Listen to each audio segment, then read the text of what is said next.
Hello everyone, this is Alex of Coyote Star Astrology. Welcome back to my channel, and this is my video for the new moon in Sagittarius coming in on November 23rd, 2022, which is a Wednesday here in California. However, please do adjust for your current location on the planet as that time and date may change.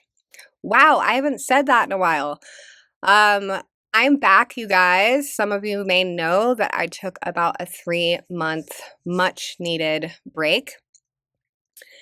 I had really extensive jaw surgery, and little disclaimer, I was actually considering not coming back until February because, as you probably can tell, my voice is not fully back to normal. I basically still have essentially metal bars screwed in the top of my mouth, and those won't be removed until February. But I decided, especially because this new energy is so inspiring to me and probably is to a lot of other people as well, I wanted to hop in here and push through anyway. But yeah, if my speech impediment bothers you, I don't really know what to tell you. All I can say is if it annoys you, you can't imagine how annoying it is to deal with. So if it bothers you, check back in February when my voice will be back to normal. But hopefully it's not too much to bear. All right, so let's dive in. Oh my God, I'm so happy to have Sagittarius season come in. Sagittarius season is honestly always a relief because it's this rebirthing or kind of like climbing out of the shadows of Scorpio season every year. But this Sagittarius season in general is really like a breath of fresh air and is bringing in a lot of hope because we have this element of fire that is warming our bones and drying our tears. And not only that, but Sagittarius is the archetype that is associated, because it follows Scorpio, with coming back into alignment with our faith, with our natural optimism and buoyancy, and sort of soaring above the shadowlands of Scorpio and reconnecting with our sense of adventure and essentially this desire for new horizons. That's what Sagittarius is all about. It's the nomad, it's the traveler, it's the truth seeker. And I always get this image because Scorpio, of course, and I'm going to talk briefly about that gnarly as hell Scorpio season in a second. But I always get this image, being that the zodiac is a story, and in Scorpio, we start with the scorpion, and then we go through the death rebirth experience of the phoenix, and then we rise as the eagle, and then we fly the hell away from the underworld into the new horizons of Sagittarius. And that's really how it feels. This whole chart feels like someone who is really over the intensity, over the shadow work, all the doom and gloom of that eclipse season. And if there's one thing that Sagittarius knows, it's that the remedy for healing or coming into a more positive state of mind often deals with changing your environment, which can literally be jumping on a plane and flying the hell away. This chart looks like somebody who's just freaking over it, gets in the plane, packs their bags, and as they lift off into the sky, they watch all their troubles drift into the distance. Goodbye. That's what this chart feels like to me. Because yeah, that was an exceptionally brutal eclipse season. My God, it was actually really hard for me to be away from this channel because typically those type of scorpionic intense energies, being a triple Scorpio person myself, I love to talk about them. I love to sink into them, but honestly, it kind of perfectly coincided with my personal life that I was going through it. And I know that a lot of people were.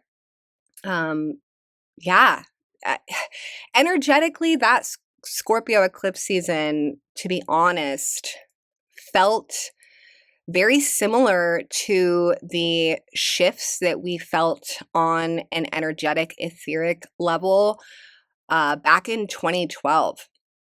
a lot of us that are tuned in to cosmic energies will report that there was sort of like the world before 2012, and then there was a like very obvious shift, and then there's the world after 2012. That's almost what that eclipse portal felt like to me.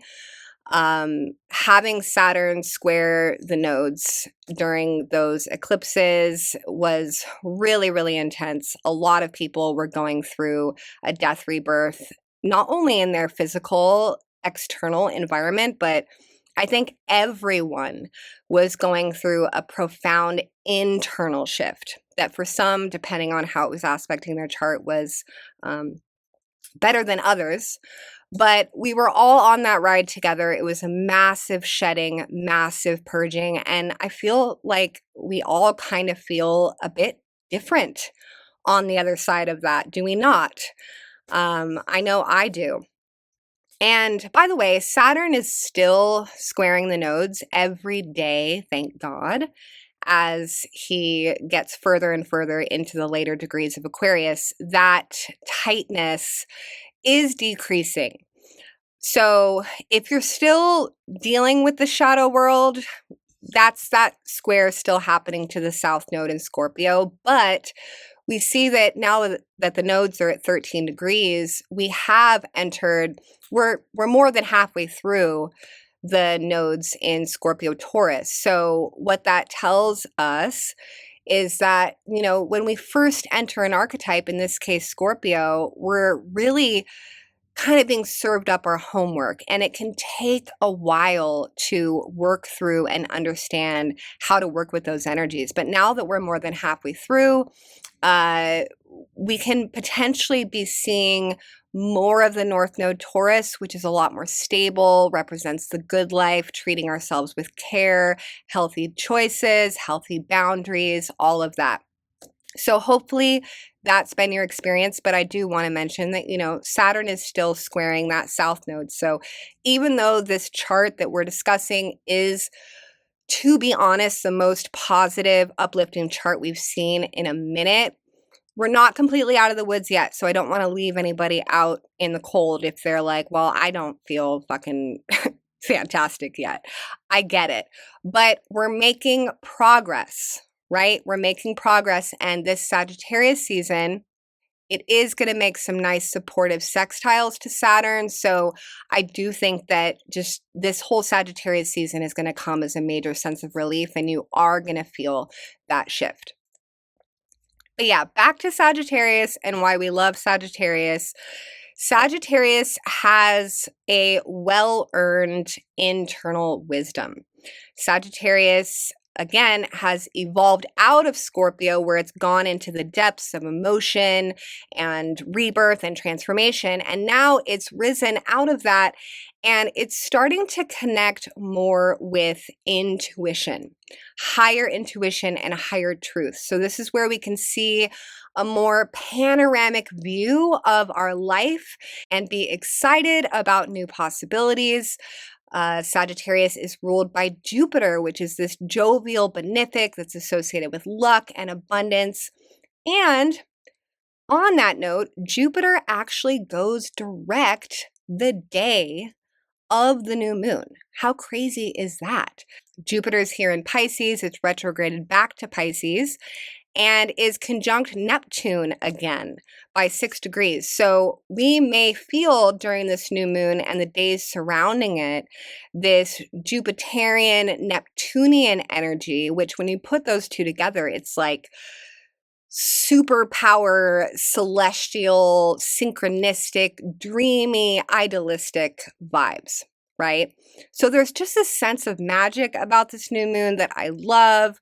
And I don't generally do this, but it's something I've been playing with on my time off, and especially with the card associated with this chart. I wanted to show you guys the tarot card associated with this new moon. I got this new tarot deck. It's called the Heavenly Bloom Tarot Deck, and the art and the deck is by, I may be butchering her name, but it's Noah Akita. And here's the card for Eight of Wands. How cute is she? I love the artwork for this deck.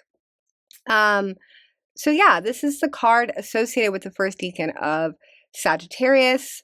It is the Eight of Wands, which is a card that has this like whirlwind, action-oriented energy. It's about new visions and movement, travel, moving forward with plans and visions. Things are developing. Things are starting, and there's a sense of passion and excitement about it.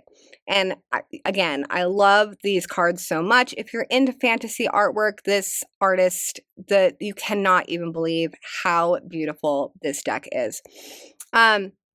So yeah, that's kind of what we're working with. And as far as what this chart connects to in our personal life, I do want to point out one of the negative aspects that is associated with this chart. We can't just ignore it. As much as Sag sometimes loves to ignore the shadow, we will dive into it.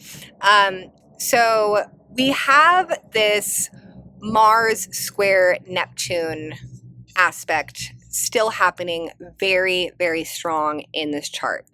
I do feel like the Sagittarius energies offset it nicely, but it's still there. So let's dive into this and look at why we're concerned with this and how we can work with it. Okay, so I actually, to be quite honest, don't remember how much I went into this aspect in my last video. So I'm going to review it for those that may not know about it.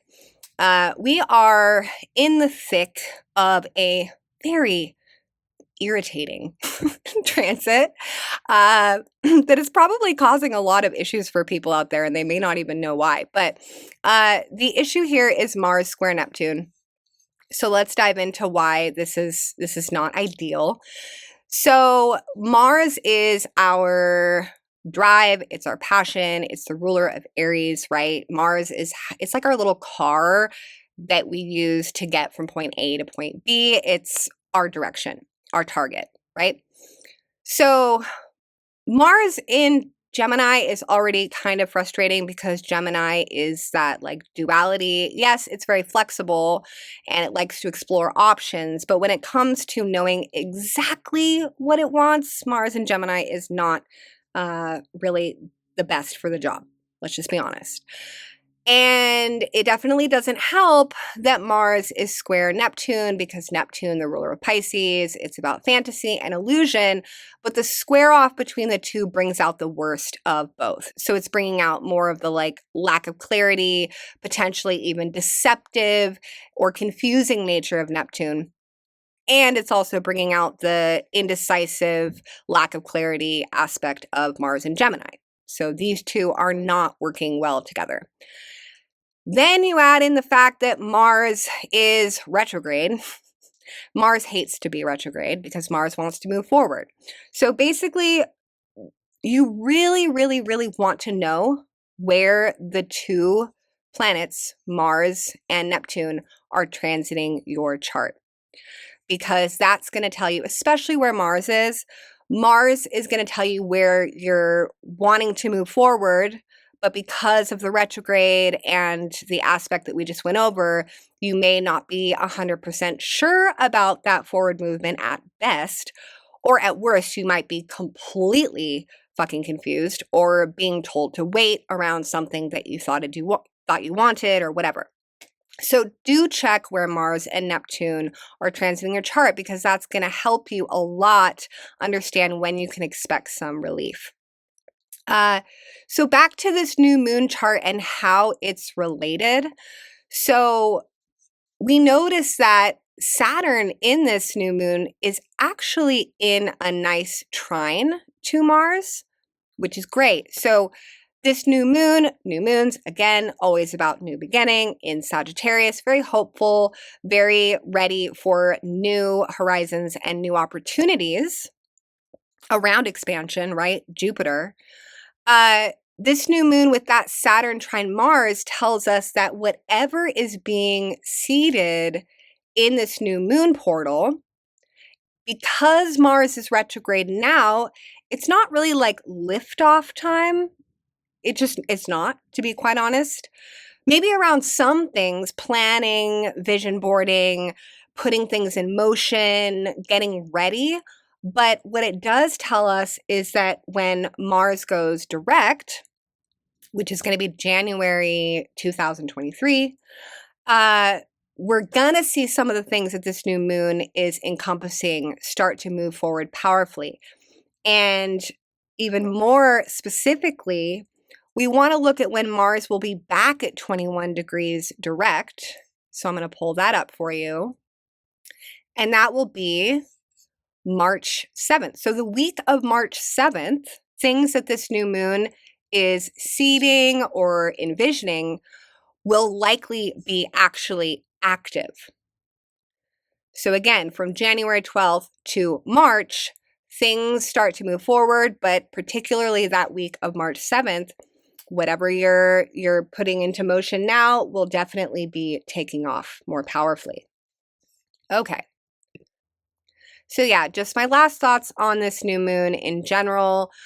I love this little Sagittarius party happening over here. There's Venus and Mercury. I just think that it's going to help us integrate a lot of the shadow energies of the eclipse season, all the change, right? But also, and this is outside of the like adventure, excitement aspect of Sagittarius, but leaning more into the like stoic wisdom of Sag is really creating an energy field where we can start to see the wisdom of why we had to go through what we just went through.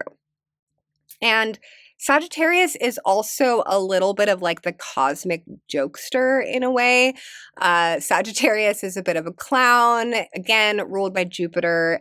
So this can also be us reconnecting with the lightness of humor, the cosmic joke, the cosmic giggle, like, oh my God, life is so crazy, but I'm still alive and I still have a lot that I want to do and a lot of places to go and a lot of things to create.